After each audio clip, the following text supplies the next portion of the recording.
Boa tarde, ouvintes. Boa tarde, professor. Eu me chamo Samara Lima, eu faço graduação em Letras com habilitação Português e Alemão pela Universidade Federal do Ceará. Faço parte da Bolsa BIA, sou bolsista da BIA, faço parte do projeto Linguística Funcional Integra. E hoje estou como entrevistadora do professor André de Souza Cavalcante.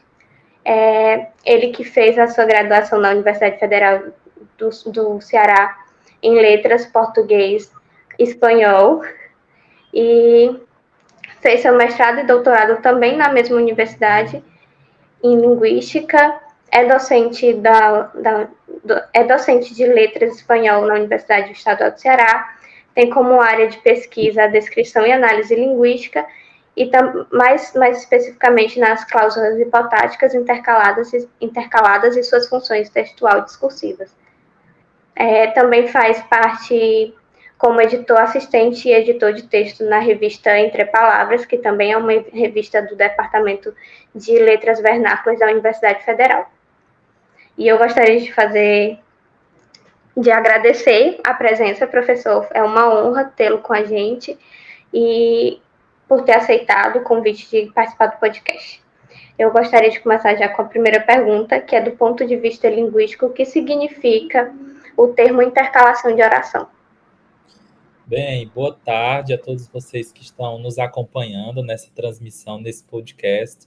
Eu já quero agradecer a Samara e quero agradecer também a todos os bastidores, a todos aqueles que estão trabalhando para que esse evento, para que essas reuniões aconteçam, e agradecer também a professora Nádia, a professora Márcia, em nome que estão à frente do GEF e que estão dando lugar a esse projeto tão maravilhoso em que nós podemos divulgar as nossas pesquisas. Então, Samara, respondendo à sua pergunta, eu percebo que o rótulo intercalação tem sido dado a estruturas muito diferentes. Para a gente esclarecer um pouco as coisas, eu costumo separar essas análises entre as que veem intercalação como função e intercalação como forma. No primeiro caso, as análises que veem intercalação como função, eu costumo colocar aquelas orações que a gramática tradicional e alguns outros estudos chamam de orações de narrador, orações parentéticas, orações interferentes. Eu tenho até aqui um dado que é da gramática do Sacconi, que é assim, na verdade, um dado, e nós temos duas manifestações desse fenômeno. Diz o seguinte: você ficou maluco? Perguntou a mulher ao marido. E o outro, precisamos, dizia ele, trabalhar para prosperar. Então, essa perguntou a mulher ao marido, embora esteja depois de uma outra oração, é considerado também uma oração intercalada, parentética, interferente, mas essas orações não têm vínculo sintático com o período em que se insere. Quando eu falo de intercalação de orações, eu não me refiro a esses casos. Eu me refiro a toda oração que se insere entre os termos de outra oração, que é a sua nuclear. E aí, essa inserção pode ser entre termos mais agregados sintaticamente, como verbo e objeto, que é o que eu estou chamando de intercalação prototípica, ou entre termos menos agregados, como um conector e a oração que ele encabeça, que é o que eu chamo de intercalação prototípica. Então, só para a gente pensar isso em termos de exemplos, o que seria a intercalação prototípica? Quando ela se insere entre termos de uma outra oração, da oração nuclear, como esse dado aqui da revista Veja. A gente observa, vírgula, quando faz os indicadores de preço, vírgula, que os custos são maiores em regiões como Sudeste, Centro-Oeste. Nesse caso aqui, o verbo observar e o objeto direto, que é que os custos são maiores, que está em forma oracional, essa estrutura está sendo interrompida por uma oração intercalada, que é a oração quando faz os indicadores de preço. Então, eu considero isso uma intercalação prototípica, que é quando uma oração se insere entre dois elementos agregados. Quando ela se insere entre dois elementos que não são tão agregados assim, eu considero ainda intercalada, mas seria uma intercalação não prototípica, como esse exemplo aqui. Abre aspas. Queremos que o Estado se manifeste de maneira efetiva contra a intolerância religiosa e o racismo. Por quê? Quando o caso acontece em um estádio de futebol, todo mundo vê, mas quando é na nossa casa, ninguém olha. Então, nesse caso aqui, a oração, quando acontece em um estádio de futebol, está separando o porquê do todo mundo vê. Então, porquê, quando acontece em um estádio de futebol e todo mundo vê. Para mim, isso seria um caso de intercalação não prototípica, porque ela está separando termos que não são tão aderidos como seria sujeito e verbo e objeto. Seria isso.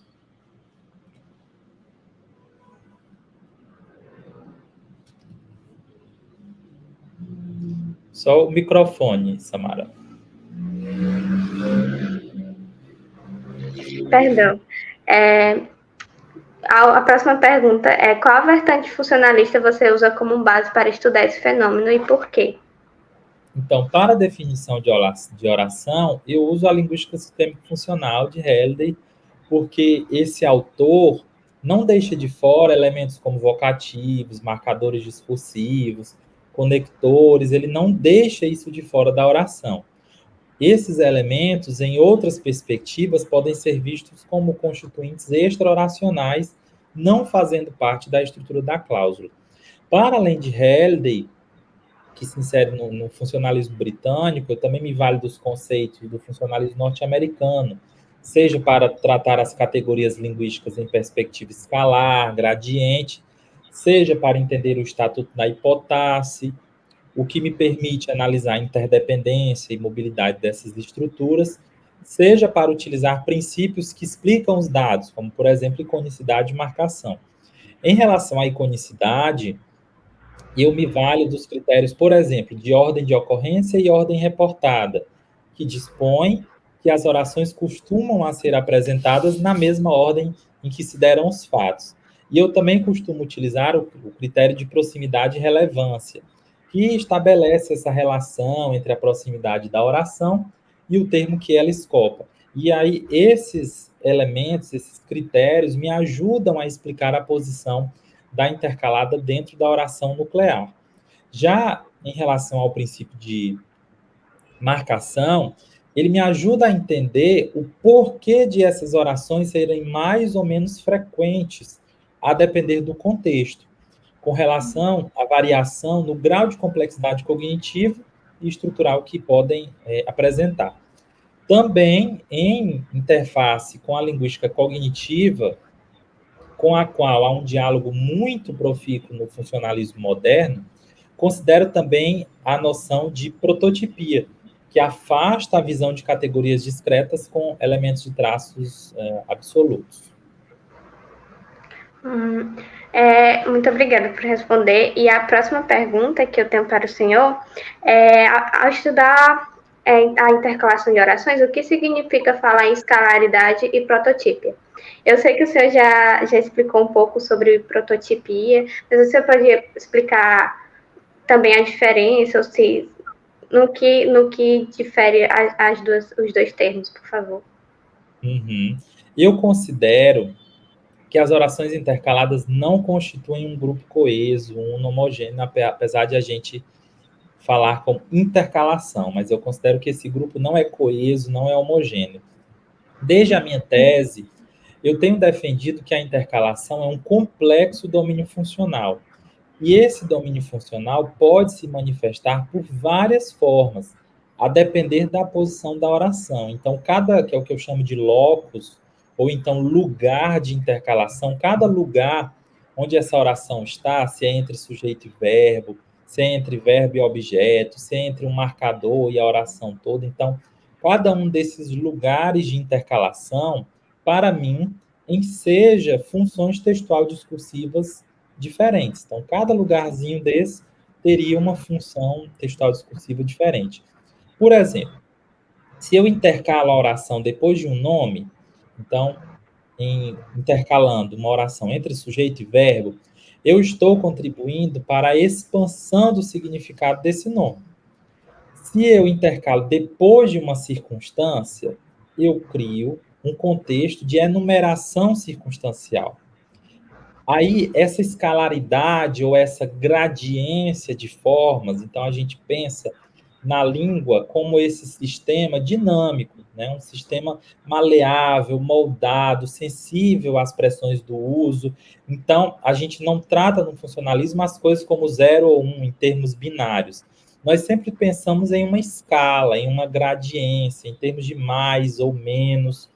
E essa escalaridade, essa gradiência, só o fato de ser uma intercalação mais prototípica, menos prototípica, a depender do lugar onde ela esteja, reflete esse dinamismo que é inerente ao sistema linguístico, que também é pressionado pelos usos. Para além disso, então, por um lado, a escalaridade, essa noção de intercalação também perspectiva escalar, gradiente, contínua. Para além disso, a prototipia, quando eu me refiro à prototipia, então a intercalada prototípica é aquela que se insere dentro da oração nuclear, separando elementos mais agregados, costuma ser a menos frequente. Por quê? Porque ela está interrompendo uma outra oração maior. E aí ela costuma ser menos frequente, isso a prototípica, né? Dada a interrupção que causa na estrutura da oração nuclear. Então, eu defendo que quanto mais agregados são os termos que ela interrompe, mais prototípica ela seria. Então, se ela está interrompendo termos de uma oração, então ela seria a intercalada mais prototípica, porque ela está ali entre termos mais agregados, ela está dentro de uma oração nuclear. Nesse caso, né, e aí quanto menos agregados os termos que ela interrompe, menos prototípica ela seria. Nesse último caso, para o fato de ela ser menos prototípica, sua baixa prototipicidade a leva a ser analisada como anteposta ou pós-posta, refletindo mais uma vez essa gradiência no comportamento. Alguns casos, por exemplo, você fica pode haver mais de uma análise, se ela realmente é intercalada, se ela é uma anteposta, se ela é uma pós-posta, a depender do lugar onde ela esteja. Então, eu trouxe um exemplo aqui, que é o seguinte. Em 1946, quando me dirigia de trem à cidade de Darjeeling, despertei para um mundo que não conhecia muito, né? Essa oração aqui já é considerada em outros estudos, esse dado já foi analisado aqui em outros estudos, considerado como uma intercalação. Mas se eu considerar aqui que é esse em 1946 e o despertei para um mundo que não conhecia muito, que esses termos não são tão agregados entre si, eu digo que essa oração, quando me dirigia de trem à cidade de Darjeeling, ela seria uma oração anteposta, certo? Porque aí eu tenho em 1946 um adjunto, quando me dirigiria tarará, tarará, seria a oração, e despertei para um mundo que não conheceria muito. Em outras análises, ela pode ser tratada como uma anteposta. Por quê? Porque ela está fora da oração nuclear, que a oração nuclear é despertei para um mundo que não conhecia. Né? Eu considero esse caso como uma oração intercalada, por quê? Porque ela está entre o adjunto e uma oração inteira. Então, essa gradiência, essa multiplicidade de critérios, essa instabilidade, né, uma análise que leva a gente a perceber mais como anteposta, uma análise que leva a perceber mais como intercalada, isso tem muito a ver com essa dinamicidade do sistema linguístico. Uhum. Muito obrigada, professor. A próxima pergunta é: qual é a relação entre as cláusulas temporais intercaladas e o processo de referenciação?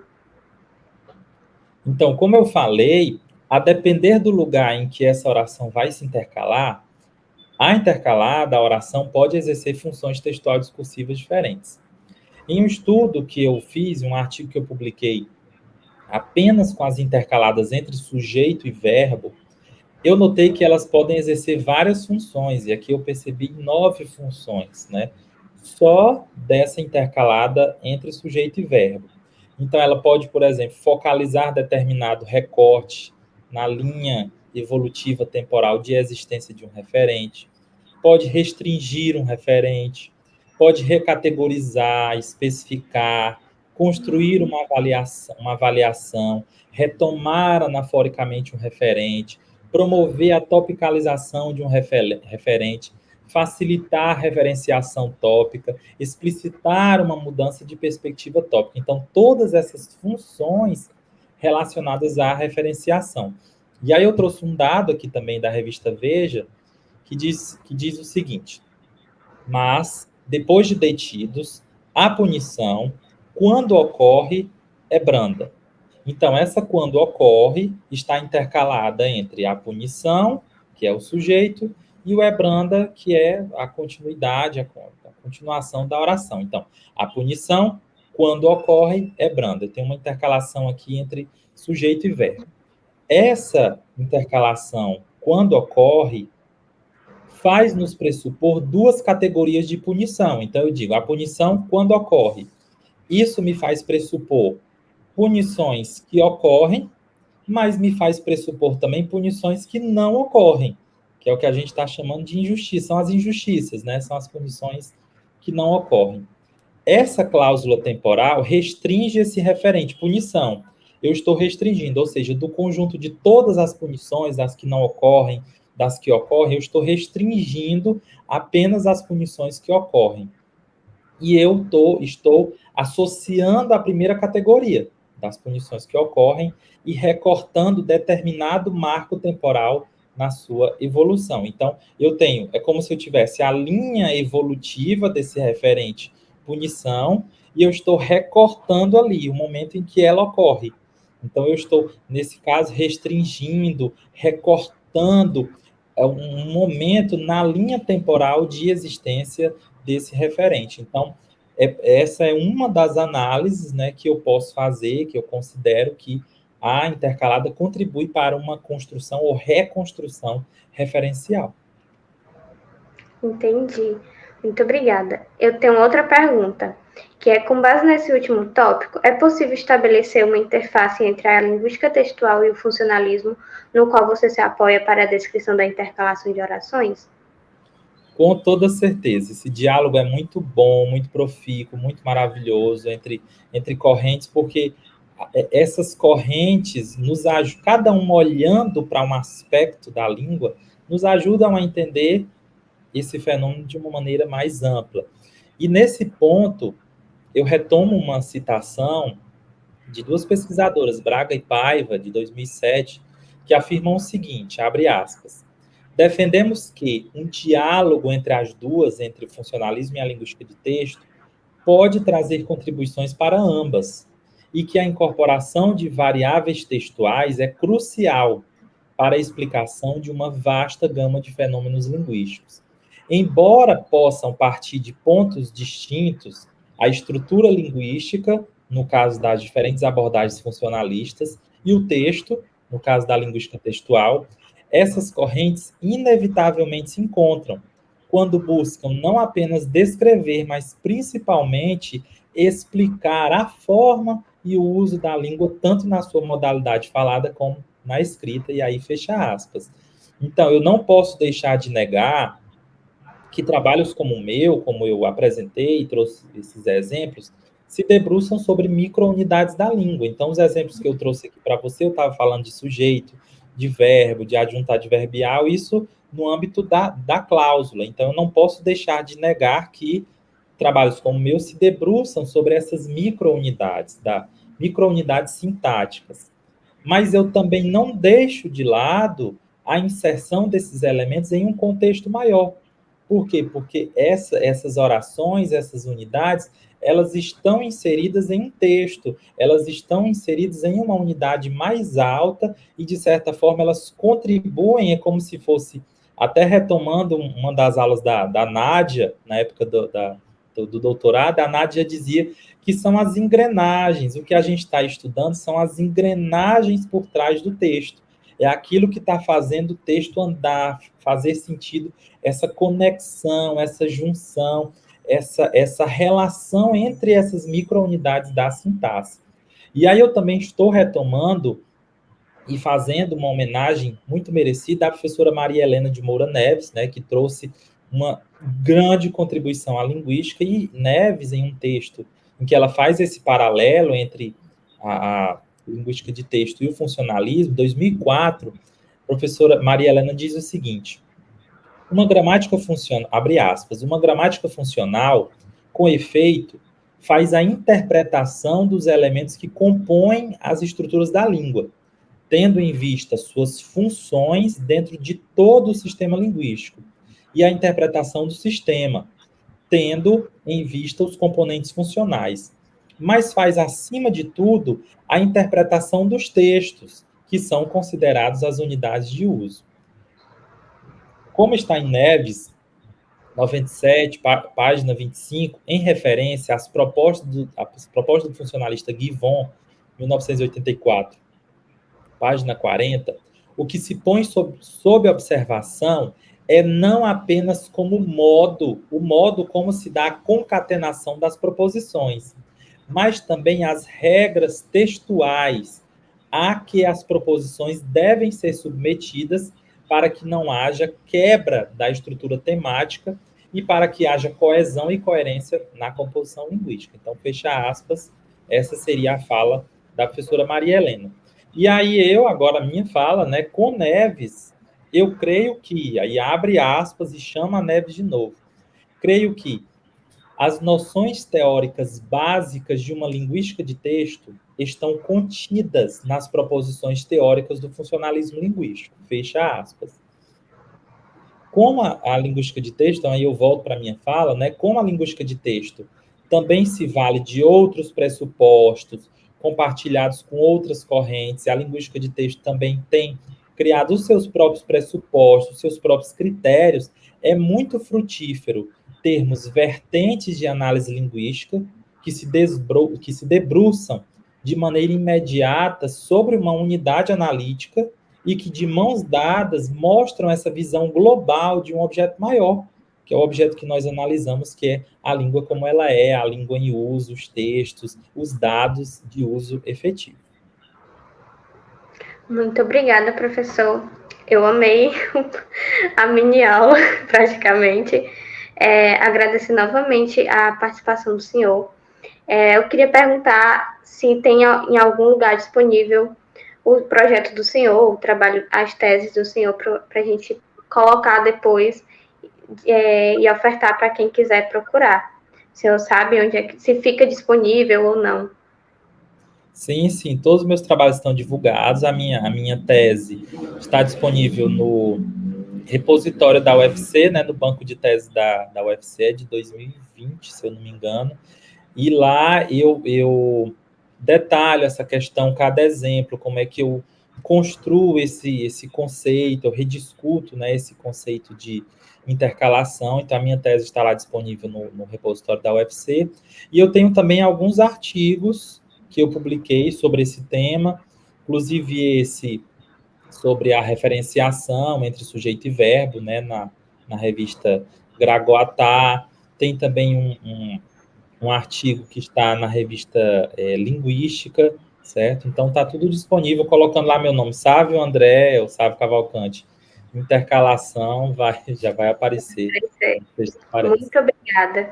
A gente encerra o podcast por aqui e você que está escutando, não perca o próximo episódio do podcast. Muito obrigada, professor. Obrigado.